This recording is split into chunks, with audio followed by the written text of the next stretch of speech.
का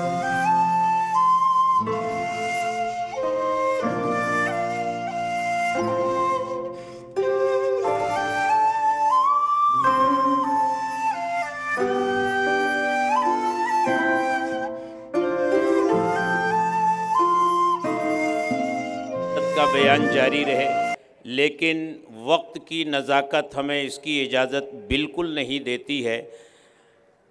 ये सही है कि जंग आज़ादी या जिहाद आज़ादी मुसलमानों ने शुरू किया, लेकिन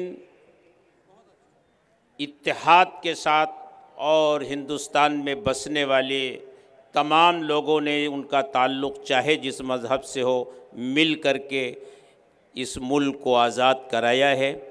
अब मैं तकरीर का सिलसिला आगे बढ़ाते हुए यहाँ मकामी तौर से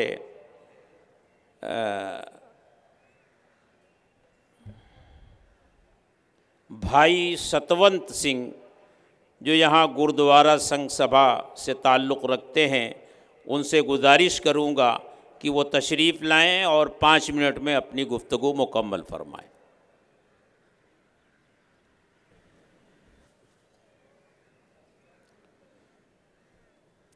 जमीयत उलमा नवी मुंबई के इस जलसे में शरीक हुए सभी धर्म गुरु और आप सभी धर्मों के पैरोकारों को मैं नमस्कार, अस्सलाम अलैकुम, वाहिगुरु जी का खालसा वाहिगुरु जी की फ़तेह कहता हूँ। जो बात का सिलसिला अभी जारी हुआ, उसमें सबसे जो उम्दा, जो सबसे ख़ास बात हुई है, उसी को आगे बढ़ाते हुए मैं एक शेर से आपका जो इस बात की ओर ध्यान दिलवाऊंगा। शेर व शायरी का जो ये मैं बोलूँगा कि प्रकाश किया है या जिसने अपनी कलम से इसको लिखा है, उन्होंने बहुत ही अच्छे तरीके से एक बात हमारे सामने रखी है। वो कहता है कि सरहद पे तनाव है, सरहद पे तनाव है क्या, पता करो कि देश में चुनाव है क्या। ये बात आज हिंदुस्तान की धरती पे बसने वाले हर इंसान को, वो मुसलमान हो, वो हिंदू हो, या वो सिख हो, या वो ईसाई हो, योगी हो, किसी भी धर्म से वो संबंध रखने वाला हो, उसको ये बात अपने मन में बसा लेनी चाहिए। क्योंकि जब भी यहाँ पे हिंदुस्तान की धरती से मैं ताल्लुकात रखता हूँ, इसलिए मैं यहीं की बात करूँगा। इस धरती पे अगर कभी भी कत्लो गारत हुई है तो उसके पीछे किसी धर्म का हाथ नहीं है, क्योंकि धर्म तो किसी में वैर रखने की किसी को शिक्षा ही नहीं देता। धर्म तो सिखाता है कि कैसे हमें एक दूसरे से मिलके अपनी इस जिंदगी को व्यतीत करना है।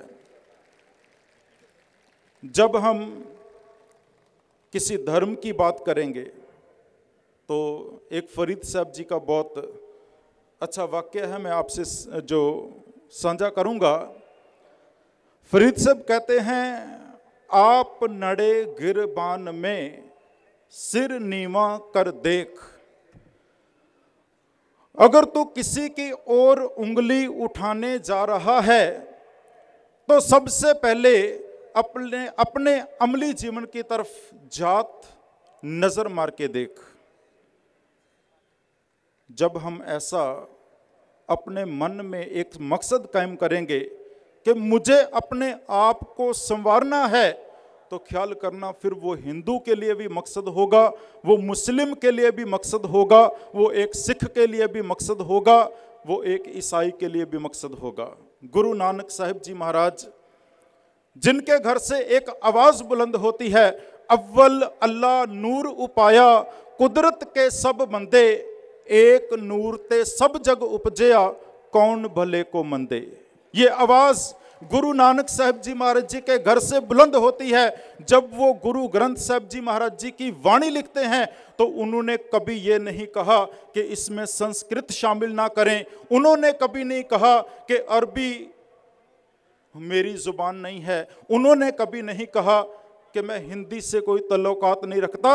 जब वो गुरु ग्रंथ साहब जी की महाराज जी की वाणी को बयान करते हैं तो मैं रोज पढ़ता हूं, यक अर्ज गुफ्तम पेश तोदर, गोश कुन करतार, हका कबीर करीम तू बेऐब परवदगार। फारसी की शुद्ध भाषा में ये शब्द गुरु ग्रंथ साहब जी महाराज जी की वाणी में दर्ज है। क्योंकि धर्म किसी को आपस में वैर रखने की इजाजत नहीं देता। अगर वैर रखने की इजाजत देता है तो वो हमारा खुद का एक फैसला। गुरु नानक साहब जी महाराज जब मुबारक मक्का की धरती पे गए तो वहाँ पे जो मौलाना मुबारक लोग वहाँ पे जो हज करने के लिए एकत्र हुए थे, उन्होंने गुरु नानक साहब जी महाराज जी के हाथ में एक किताब, गुरबाणी की वो किताब देखी, मुकद्दस किताब देखी। तो उन्होंने एक सवाल किया गुरु नानक साहब जी महाराज जी के सामने। भाई गुरदास जी हमारे फिलोसफर हुए हैं, लिटरेचर की दुनिया में बहुत ही उम्दा शायर हुए हैं। उन्होंने एक बात बयां की है। वो लोग इकट्ठे होके गुरु नानक साहब जी महाराज जी से पूछते हैं कि गुरु नानक हमें ये बताओ आपकी किताब के हिसाब से कि कौन अच्छा है, हिंदू अच्छा है या मुसलमान अच्छा है? क्योंकि दो धर्म तब बहुत उम्दा धर्म है ये धरती पे। तो उन्होंने सवाल किया है कि हिंदू अच्छा है या मुसलमान अच्छा है? तो गुरु नानक साहब जी महाराज जी ने उसका जवाब दिया था, बाबा आखे हाजिया, शुभ अमला बाजों दोनों रोई। अगर उनकी जिंदगी में अच्छे कर्म नहीं हैं तो इन अच्छों कर्मों की कमी से ये दोनों ही रोएंगे। अगर कोई अपनी नमाज को अमली जामा पहना लेता है तो वो सच्चा मुसलमान है। वो समाज में फूट डालने, समाज में आपस में वैर पैदा करने वाली बातें नहीं करता। अगर कोई सच्चा हिंदू है तो वो इस दुनिया को एक नज़र से देखता है। और उसके बारे में भी गुरबानी से मैं बहुत सारे जो उपदेश हैं वो आपसे साझे करना चाहता था, लेकिन समय जो है वो बड़ा सीमित है। इसलिए मैं आपसे इतनी ही बात करके अपनी बात को संकोचता हूँ कि जब हम इस जगह पे एकत्र हुए हैं तो अपनी ओर एक झात मार के देखें, एक ध्यान अपनी ओर खींच के देखें कि आज हमारे मन में कैसी स्थिति है। यहाँ पे हिंदू भी है, यहाँ पे मुसलमान भी है। मैं सिख समाज की ओर से वाशी गुरुद्वारा श्री गुरु सिंह सभा, हमारे प्रेसिडेंट साहब हमारे साथ और भी कुछ लोग जो हैं वो आए हैं, मैं उनसे उनकी ओर से अपनी बात रखने के लिए यहाँ पे आया हूँ। आपके मन में मेरे लिए वैर है या मेरे मन में आपके लिए कोई नफरत है? जवाब आएगा नहीं, क्योंकि यहाँ पे हम केवल धर्म की बात करने आए हैं, राजनीति या समाज में फुट डालने वाली बातें करने नहीं आए। मैं एक बात कह के अपनी बात समाप्त करता हूँ कि ये जलसे का जो निचोड़ है वो अपने घरों तक लेके जाना, अपने दिलों में समा के उसको अमली जामा पहना के अपने जीवन में धारण करना। कभी कोई हमें नखेड़ नहीं सकता, कभी कोई हमें आपस में लड़ा नहीं सकता। हम भाई हैं। हमारा देश एक गुलदस्ता है जिसमें भांत भांत के ये फूल खिले हुए हैं। ये फूल ऐसे ही महकते रहें, ये बात आपके सामने रखता हुआ मैं आपसे क्षमा मांगता हूँ। जो समय मेरा अगर कुछ ज़्यादा लगा हो तो उसके लिए भी जमीयत उलमा नवी मुंबई की समूह जो प्रबंधक कमेटी सज्जन हैं उनसे भी मैं क्षमा का याचना करता हूँ। सो इतनी बात रखते हुए अस्सलाम वालेकुम और वाहिगुरु जी का खालसा, वाहिगुरु जी की फतेह।